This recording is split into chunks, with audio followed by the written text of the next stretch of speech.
Hi, I'm in the Bearing book. We're in chapter 15. We wanted to look at their comments on Timothy we mentioned the last time. So I'm just going to read you a couple things they say about Timothy from the Bearing book on page 123. Paul described Timothy's good disposition, his self-sacrificing love, and his diligence in caring for theocratic assignments. And then they reference Philippians 2, verses 20 to 22, which we'll read in a minute. In paragraph 12, they say, "Today, many young ones imitate Timothy by cultivating godly qualities. They thereby make a good name with Jehovah and his people. As a result, many young ones can, like Timothy, play an important role in the congregation. How they encourage all lovers of Jehovah around them when they qualify as publishers of the good news, and in due time make a dedication to Jehovah and get baptized." So the thing I wanted to note here is the language is not New Testament language. This is Watchtower language. When they say theocratic assignments, when they talk about people being qualified as publishers of the good news, and in due time make a dedication to Jehovah and get baptized. This is not New Testament language. This is Watchtower speak. So that's just something we should notice when we're reading here. Does it sound like the New Testament? And then I thought we should read this reference they make without quoting Philippians 2 about Timothy. What does Paul say about Timothy? So in Philippians chapter 2, we'll start reading at 19 to 22. "Now I am hoping in the Lord Jesus to send Timothy to you shortly, so that I may be encouraged when I receive news about you.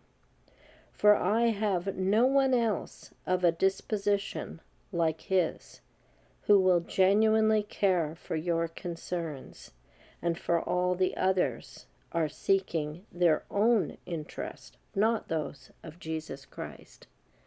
But you know the proof he gave of himself, that like a child with a father, he slaved with me to advance the good news." Do we even notice the big difference in the language? The Lord Jesus Christ is mentioned several times in this little passage, a couple times here. This is who he's sending in the Lord Jesus Christ. It's not our language to speak that way, and we would certainly want Jehovah in here, not Jesus Christ. Seeking, he says the others, and we're talking about in the congregation. Timothy stands out, but the others don't have this disposition of Timothy. But this is within the congregation. So I would say there's a total transparency and honesty in the New Testament about the situations in the congregation. This is not the way the Watchtower would present the congregation itself. They wouldn't want to make mention of the fact that there's not everybody's going to be a Timothy or a Paul. Okay, so some of the other things that I wanted to point out was that when we read the letters of Timothy, do we remember that these are personal letters? They're correspondence between Paul and Timothy. Or do we, as the Watchtower has presented it, take single verses out and then just apply it to everyone as instruction to you personally, the rank and file Jehovah's Witness. This is a letter from Paul to Timothy. It's giving him instructions on leading, counseling, teaching, and preaching to churches. And he's going to instruct the leaders, the elders, the appointed elders, on these very traits. So when we apply things like 2 Timothy 4:2 to everyone, as the Watchtower does, so I thought we should read that one. This is an example from Timothy. In 2 Timothy 4, verse 2, it says, "Preach the word. Be at it urgently, in favorable times and difficult times. Reprove, reprimand, exhort, and with all patience and art of teaching." Actually, that last part about reprove, I don't think I remember that part being talked about. Mostly it was preach the word, be at it urgently, in favorable times and difficult times.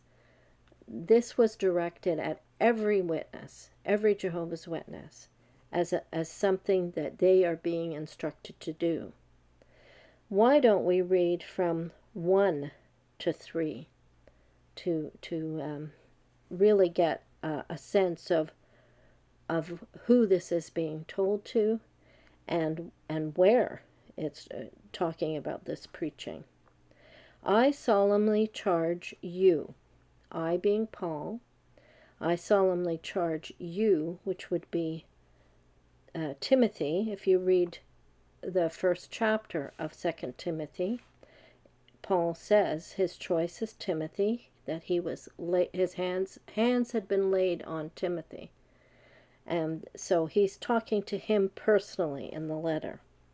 He goes, "I solemnly charge you before God and Christ Jesus, who is to judge the living and the dead, and by his manifestation and his kingdom. Preach the word, be at it urgently, in favorable times and difficult times.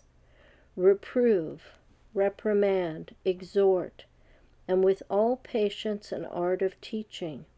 For there will be a period of time when they will not put up with wholesome teaching, but according to their own desires they will surround themselves with teachers to have their ears tickled." So he's talking to Timothy about preaching. We don't reprove, reprimand, exhort with all patience of teaching people we just met at the door. He's talking about a setting in which he's instructing church life, that he's to preach about Christ. The day of judgment is mentioned, and the kingdom is mentioned, but he's preaching to the congregation. He's trying to keep them on the right track when it comes to what they are learning. A couple of other examples from Timothy, this time from 1 Timothy. I just wanted to point out 1 Timothy 1, verses 3 to 8. "Just as I encouraged you to stay in Ephesus when I was about to go to Macedonia, so I do now, in order for you to command certain ones not to teach different doctrine, nor to pay attention to false stories and to genealogies. Such things end up in nothing useful, but merely give rise to speculations rather than providing anything from God in connection with faith. Really, the objective of this instruction is love out of a clean heart and out of a good conscience and out of faith without hypocrisy. By deviating from these things, some have been turned aside to meaningless talk. They want to be teachers of law, but they do not understand either the things they are saying or the things that they insist on so strongly. Now, we know that the law is fine if one applies it properly. So this seems to be also an indication of the Judaizers in insisting on things within the church here. This is why teaching different doctrine is not talking about out in public. He's talking about within the congregation. And then in chapter 5 of 1 Timothy, verse 20, he says, "Reprove before all onlookers those who practice sin, as a warning to the rest." Well, this can't be out in public. This has to be in the church as well. So you've got people in the church that fall into sin.